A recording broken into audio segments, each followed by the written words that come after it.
Samajwadi party के युवा सांसद पुष्पेंद्र सरोज 2027 के चुनाव को लेकर कार्यकर्ताओं के साथ बैठक कर रहे हैं। हमारे साथ मौजूद है, बात करते हैं।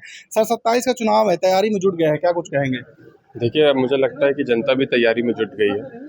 जिस तरीके से इन्होंने राम मंदिर में चंदा चोरी करने का काम किया, छल छलावा लोगों के साथ काम करने का काम किया और आस्था के साथ खिलवाड़ करने का काम किया, नौजवानों को बेरोजगार कर दिया और नौजवानों को अपनी नौकरी के लिए मजबूर कर दिया कि वो अनशन और धरने पे बैठे।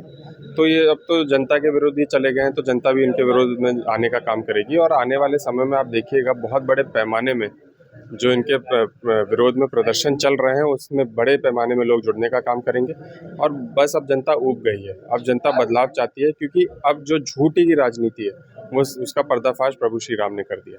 सर, दिल्ली जंतर मंतर धरने पे आप भी गए थे, आज सपा सांसद जो है प्रिया सरोज भी वहां पर गई थी और जो सोनम वांगचुक है काफी बीमार भी लग रहे हैं, कई दिनों धरना चल रहा है, क्या कुछ कहेंगे इस पे? देखिए, मुझे लगता है कि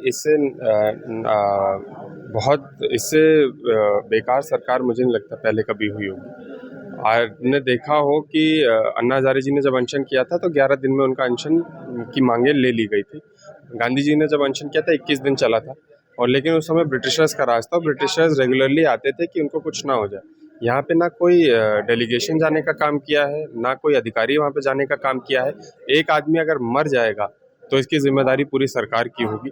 वहाँ पे वो वाजिब मांग लेकर के अनशन में बैठे हैं। वहाँ पे हज़ारों स्टूडेंट्स वहाँ पे हड़ताल पे बैठे हैं। स्टूडेंट्स भी मर रहे हैं, वहाँ पे कई स्टूडेंट्स हैं जो वो भी अनशन कर रहे हैं, लेकिन सरकार सुनने का काम नहीं कर रही है। क्या सरकार तब उनके कान में जू रहेंगे जब वहाँ पे लोग मर जाएंगे, शहीद हो जाएंगे।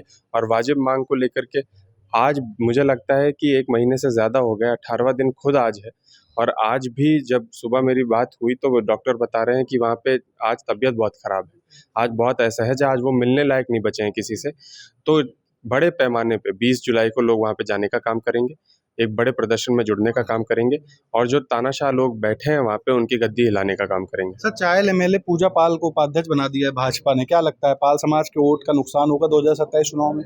देखिए, पद मिलने से मुझे नहीं लगता कि समाज जुड़ता है, काम करने से समाज जुड़ता है, लोग जुड़ते हैं। जहाँ इस ज़िले में हम बैठे हैं, यहाँ पे खड़े हैं, यहाँ पे ही विधायिका हैं वो।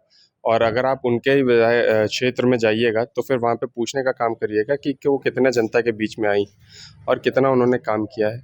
महज 10 दिन में चुनाव जिताने का काम किया था, एक भरोसा जताते हुए उनको, लेकिन उन्होंने अपने चुनाव जब जीत गई अपने कर्तव्यों में, अपने कर्तव्यों के निर्वहन में वो खड़ी नहीं उतरी।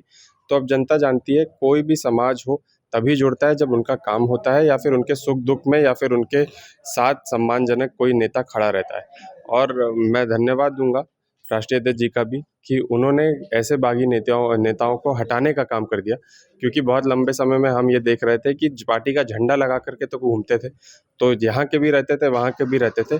अब हमारे विरोध में है और उन लोगों के साथ हैं जिनके विरोध में वो पहले बोलती थी। लेकिन धन्यवाद है और यही आशा है कि वो फिर से उसी कार्य क्षेत्र से चुनाव लड़के दिखा दें और जीत करके दिखा दें। बस यही आशा और उम्मीद। क्या लगता है उपाध्यक्ष बीजेपी ने बना दिया, टिकट देगी चायल से?